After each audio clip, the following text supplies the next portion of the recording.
Hello guys, magandang araw sa inyo. So nandito ulit tayo sa Bike Imus Cavite. So for this video naman po, yan, may babike check ulit tayo, no? Astig na kanyang rigid MTB. Yan, so ang may-ari naman ito ay si Idol Dom De La Rosa from Bacoor, Cavite. Yan. So dati itong naka-exhibit, katulad doon sa MTB na bilang ko dati. Dati rin itong naka-Hartin XC, ngayon naka-fully rigid na. Yan. So, para sa akin, alam niyo naman to, ano yung trip ko. Yan, mas pogi-pogi itong rigid MTB kaysa doon sa XC Hartin. No? Para lang naman sa akin. So, ipapakita ko sa inyo sa screen yung itsura ng yung dating setup niya na naka-XC Hartin. Ano pala sir yung ano? Yung ano yung suspension part pala? Ano siya? Yung rock shock siya. Ayun, so ano po ba yung ano? Kailan po, ilang beses nyo pala na-ride? 2 years na yata. 1 year, sorry, 1 year. 1 year? I mean, yung naka-rigid na. Fresh pa yan, mga ano pa lang. Siguro, mga 1 week pa lang. So, na-feel nyo na ba yung difference? Di ba masyado, pero from Bacoor to here, na-ride ko na rin. So, ano yung difference doon sa naka-XC Hartin? Compare dito sa ano, ito kasi naka-slicker. Oo, medyo ano siya, mabilis siya ngayon kasi dati, ano siya, recon race. Tapos ngayon, ito na siya ngayon, naka-flick na siya. Tapos nagdagdag ako ng chain ring, medyo lumaki-laki yun. Medyo matuloy-tuloy na siya ngayon. Mas mabilis na, obviously. No? So actually, customer namin si Idol Kuya Don, no? Dito niya pina-convert yung kanyang MTB from XC Hartin to fully rigid, no, na tinatawag din ng pang criterium setup, no, kasi usually yun ang ginagamit na pang criterium na naka-rigid MTB. Yan, so yan kuya, mag-start na tayo mag-bike check, Kuya Idol Dom. So, kailan niyo po ba nabili itong ano, nung hindi pa rigid? Ano, magto 2 years na siya. Pwede start yan as speed 1. Speed 1, pang XC. Tapos, nung tumagal, nakahanap ako ng swap dyan. Ako ng specialized na XC din na frame. Tapos, sa katagalan, unti-unti na pinapagaan. Ayun. Ano ba, natimbang nyo na ba ito dati? Hindi ko na document ko kung gaano kabigat siya dati. So dati kasi talagang mabigat yan kasi naka-suspension talaga siya dati sa harap. So kayo naka-fully rigid, laki ng binawas, no? Ayan, so start na tayo dito sa kanyang XC Hartil mountain bike frame. Yan, specialized Epic na XC Hartil mountain bike frame. Syempre aluminum to, no? Hindi ko lang alam kung ano yung pagkaklaseng aluminum to. Kasi branded kasi ito yung specialized na brand, no? Pang 29er. Then, ang particular size naman ito, size medium. 17 po ba ito? 17 inches. 17 inches yun. Then, tapered to, tapered. Yan, tapered yung head tube, full internal cable routing. Yan, pang press fit. Yan, pang press fit, threadless na bottom bracket shell. Pang 27.2. Yan, pang 27.2 mm diameter na seat post. Yan, through axle yung drop out. Then ang display caliper mount naman yan ay post mount. So next naman sa kanyang rigid fork, ito pang gravel. Coseblo. Ayan, Coseblo. Yan, sikat din tong gravel fork na to. Maraming gumagamit ito sa TikTok 700C. Singhaba lang to ng 26er na non-suspension corrected. Carbon fiber, parang T800 pagkatanda ko. Tapered yung steerer tube, through axle yung drop out. Then ang disc brake caliper mount naman yan ay flat mount na nilagyan ng adapter kasi 160mm ang rotor. Ito dito kasi binild yan, no? So nakita ko yung issue nito personally. May issue itong compatibility ng na Coseblo na gravel fork dito sa hub ng Aerowick Bronco MTB kasi yung wheelset na to eh. Pwede ba kita ma-interview, Jello? Ayoko. kung ano yung naging issue nito sa kasi nag-step. Anong naging compatible issue nito? Ay, may post ako na ito sa TikTok ko, no? So, kung paano yung conversion natin. Ito kasi is pang gravel, no? Pag gravel, ibig sabihin, 12 diameter yung kanyang axle, no? So, pag MTB naman is 15 mm, no? Bale, ang gagawin natin, naglagay tayo ng para pumasok yung axle at walang kalog para maging smooth at hindi kumakalog yung wheelset pag nakakabit sa port. Ayun, so yun nga magkaiba ano pala payat yung ano no, payat yung kumbaga mas payat yung Axle. yung true axle ng gravel. Compared doon sa pang MTB. Nilagay lang niya ng palaman sa loob. Yan. Galing yun sa ano no? Saan ang galing yung palaman na yun? Sa Old Hub yun, di ba? Oo. Kasi kaysa bumili tayo sa online, meron naman nabibili noon na axle conversion, pero medyo matatagalan gawa nung sa China pa yon. Mga isang buwan pa yun bago dumating. No? So, pwede naman yon sa mga hub. Tabas lang tayo yung pinagkakabitan ng bearing para sakto sa pinaka-axle.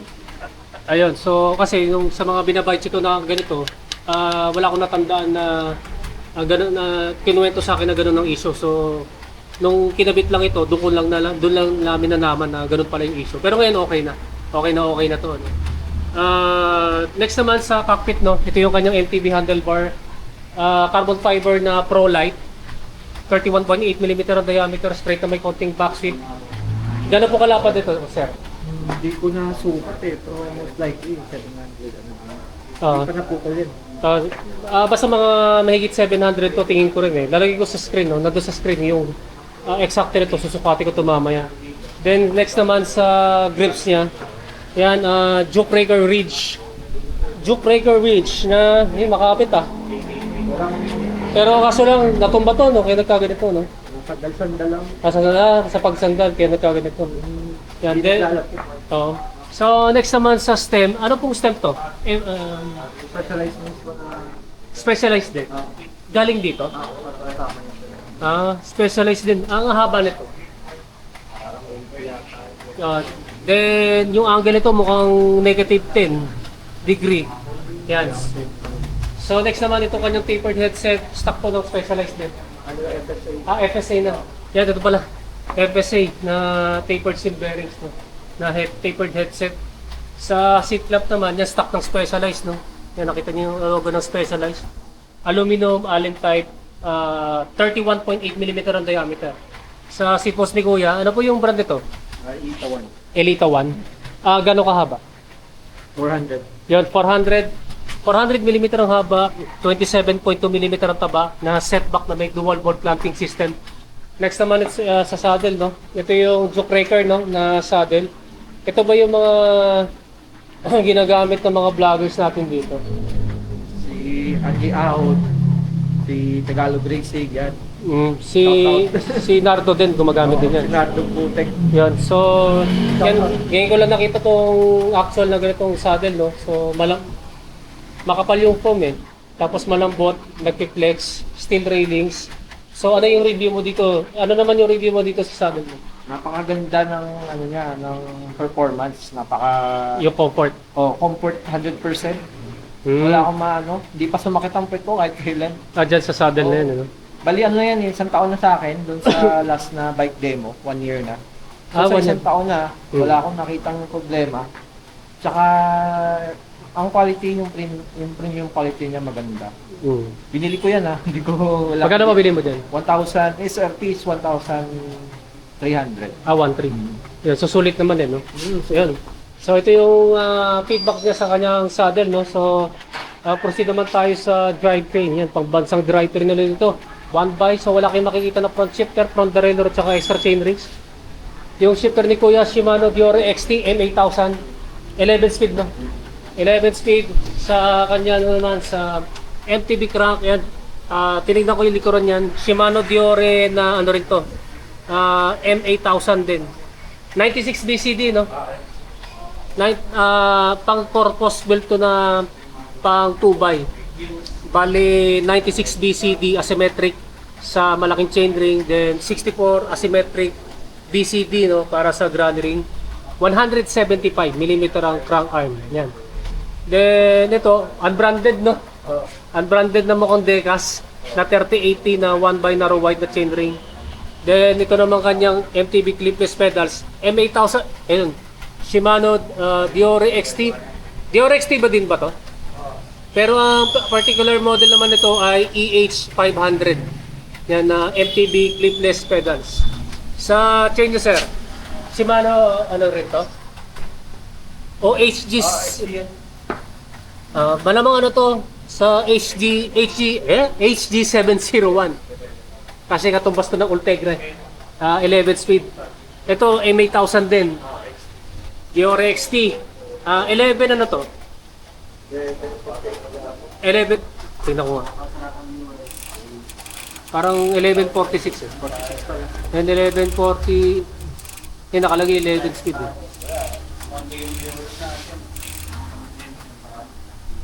Ito to.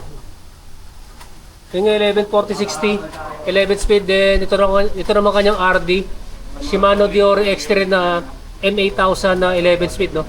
So ito yung sa drivetrain. Ito kanyang specialized epic na poging-pogi sa wheelset naman. Ito yung kanyang gulong. Yan. Katulad na sa akin pero mas malaki yung size ng gulong. Continental Contact Urban MTB Urban Slick Tire na 29 by 2.2. Yan. So 29er yung frame, 2.2 na 29er yung gulong. Gravel fork to na singhaba lang ng 26er na non-suspension corrected. Yan guys, no. Yung iba kasi nagre-request kung susukatin ko daw yung crank arm to ground clearance. Napakahirap patulad niyan. Para sukatin yan, kailangan naka-perpendicular talaga sa sahig yung crank arm. Tapos yung maghahawak ng bike dapat pantay na pantay. Medyo tricky kasi pag ano lang yan, ibang ano lang yan, mag-iiba lang yung tayo ng bisikleta, mag-iiba na yung resulta. So try kong yan, mukhang okay naman. Huwag kayong mangawit ko yan. So try kong sukatin. Yan. Buti na naka-double screen eh.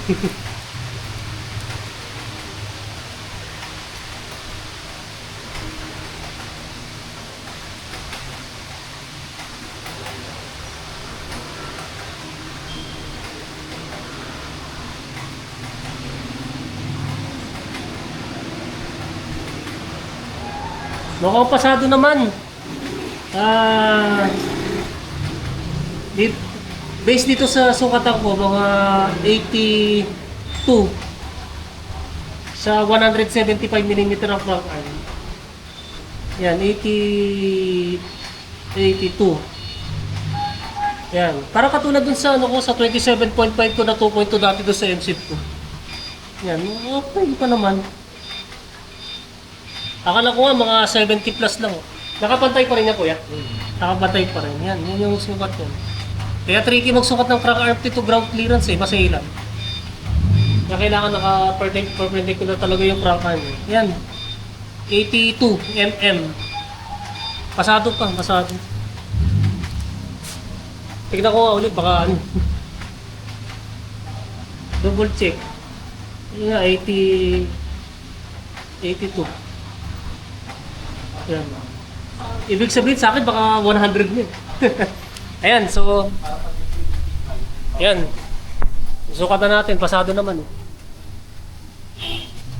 Wag lang yung yung pagdadaan lang sa humps, yun lang tricky. Lalo pag batambok yung humps. Yan. Pero doon sa MTB ko, simula nung naka 700 by 47C. Kahit bumapadyak ng sounds eh. Ayan, so yun yung crank arm to ground clearance yan, no? Kaya nga, yung gulong niya 29 by 2.2. 29 by 2.2 na Continental Contact Urban. Sa ano naman, sa yung kabuuan yung rim set niya, Aerowick Bronco na 29er. Galing in order sa online, no?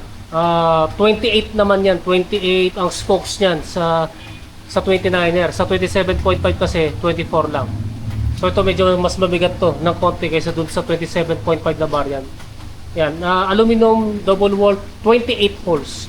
Yung spokes and nipples niyan pillar, yan straight pull din. Tapos ito yung hubs nito, yung Aerowick Bronco. 6 holes din yan kasi type of body shield bearings. So i-check natin yung gulong, tunog pala. Check natin yung tunog nito kapag naka-preview.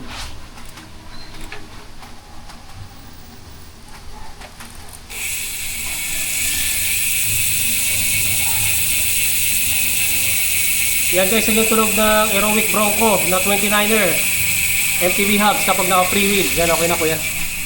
Then last na lang sa brake set. Yan.